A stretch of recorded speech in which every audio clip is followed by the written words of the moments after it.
Ayya akkam jirtu uummattoota Oromoo biyya keessa biyya ala kan jirtanii har'a keessummaa nama kalaqa addaa kalaqe qabadhee isinii dhiyaadheen jira. Abbaan kalaqaa kana Raajii Ibsaa kan jedhamudha. Kalaqni kun egaa kalaqa neetwoorkii yeroo ammaa biyyi keenya 4G 5G fayyadamaa jirtu. Mucaan kun gara 8G'tti guddisee kan inni tajaajila kennaa jiru jechuudha. Kun egaa kan argame godina Qellem Wallaggaa magaalaa Dambidolloo keessattidha kan inni hojjete. Amma Dambidolloo neetwoorkii kan jedhe Oromiyaa neetwoorkiitti illee akka guddise nu kaaseti kan inni jiru. Nama kana wajjin immoo wal isin barsiisa ulfaadha gartuma. Tole Raajii Ibsaati naan jette egaa maqaan kee godina Qellem Wallaggaa magaalaa Dambidollootti kan dhalatte. Mee teekinooloojii hojjette kuni maal fa'aa fayyadaa? Bu'aan buusuu biyya kanaa fi ergaa inni qabatu achumarra nuu ibsita. Jalqaba irratti maqaa keetii fi eessaa akka dhufte nutti. Hayyee akkuma jettee maqaan koo Barataa Raajii Ibsaa Alamayyoon jedhama. Kan hin jiraadhu godina Qellem Wallaggaa jiraataa magaalaa Dambidoollooti. Teekinooloojiin kun fakkeenyaaf biyya keenya yoo fudhanne biyyi keenya tajaajila neetwoorkii nuti fayyadamaa jiru kiraadha Itiyoo Teeleen. Garuu neetwoorkii kana yoo fayyadamte neetwoorkii haaraa yoo ta'e haaraa waan ta'eef gatii kiraa sana hambisee gatii kiraaf kaffalamu sana faayidaa biraarra oolchuu ni danda'a. Kanadha. Mee neetwoorkii amma hojjette asirratti kan barreeffamee mul'atu Dambidolloo neetwoorkii jedha. Dambidolloo neetwoorkii kana mee nu ibsuu dandeessaa? Dambidolloo neetwoorkii kana kan hin jedhe waan Dambidolloo keessatti dhaladhee guddadhee fi Dambidolloo neetwoorkii jedhee garuu amma teekinooloojiin kun immoo waan guddachaa jiruu fi waan kan biyyaa ta'aa jiruu fi maqaasaa gara Oromiyaa neetwoorkiitti guddisaa jechaadha. Kan Oromiyaa neetwoorkii hojjechaa jira. Baay'ee gaariidha. Neetwoorkiin ati hojjette kun waarleesiidha jechuudha. Amma fakkeenyaaf bakki irratti taaworii adda addaadha kan dhaabbatee kan deemu. Kun garuu kanarraa bilisa ta'e waarleesiidha. Iddoo adda addaatti tamsaasuu kan danda'u jechuudha. Mee kiiloomeetira meeqa irratti hojjechuu danda'a kun? Kiiloomeetira 1.5 irratti kan hojjechuu danda'udha. Kan seelulaar raadiyoodhaa fi seelulaar daataa kan hojjechuu danda'udha.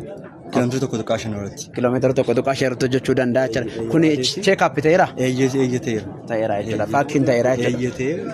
Mee amma Federaal TV Yuunivarsiitii keessatti argamaa jirta. Dorgommii sadarkaa federaalaatti darbitee iddoo kana dhufteeti kan argamaa jirtu. Namoonni hedduun si daawwachaa jiru. Mee mul'ati kee gara fuulduraatti maal akka ta'u barbaaddu nuti? Mul'anni koo gara fuulduraatti abbaa kaampaanii Oromiyaa neetwoorkii ta'uudha. Neetwoorkii kana kan biyyaa duwwaa miti biyya biraadhaaf illee kireessuu danda'u qabu. Kanadha. Okay, mee asirratti namoonni deeggarsa adda addaa si gochuu danda'an ispoonsara argachuu dandeessa waan ta'eef mee namoonni akka si deeggaranii fi dhaamsa dabarfattu qabda? Eeyyee namoonni akka deeggaranii fi dirqama barnoota waa'ee neetwoorkiingii na barbaachisa. Dirqama gara barnoota nan barbaada. Faayinaanshaaliidhaan illee teekinooloojii kana fooyyessuudhaaf nan barbaada. Yaada gorsas illee galatoomii wanta hojjette baay'ee gaariidha waan ta'eef jabaadhu itti fufi. Mee gaaffii inni kan biraan fakkeenyaaf biyyi keenya 5G 4G kan jedhudha kan isheen amma fayyadamaa jirtu. Neetwoorkii amma jiranirraa maaltu adda isa godha? Deebi'ee immoo hankee immoo meeqa kan jedhu nu ibsi. Neetwoorkiin isaa kan goe 8Gdha. Dabalataan immoo qaama neetwoorkii diriirsu tokkorraa kan adda godhu neetwoorkii kana lafa barbaannetti bifa salphaadhaan baattanii deemuu ni dandeenya. Kanadha. Okay, bakka barbaanne fudhannee socho'uu dandeenya jechuudha. Naannoo taaworiin sun illee hin jirre baattannee yoo deemne qonnaan bulaan baadiyyaa jiru illee fudhatee deemee neetwoorkii gahaa argachuu danda'a jechuudha.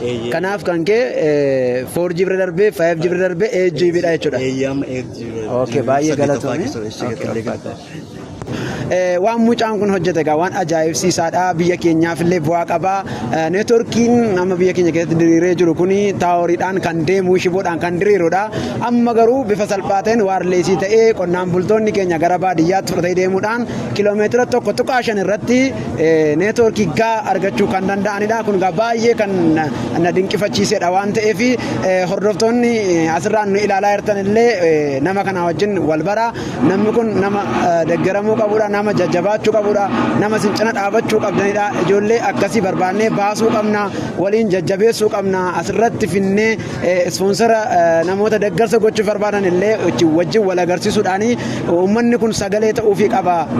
Biyya keessa biyya ala kan jirtan mucaa kana bira dhaabbachuu qabdu raajii ibsaa maaf yoo jenne Dambidolloo neetwoorkii gara Oromiyaa neetwoorkiitti guddachaa waan jiruuf kun immoo yoo jajjabeeffame biyya keenya bu'aa guddaa buusuu waan danda'uuf uummanni keenya bukkee dhaabbadha.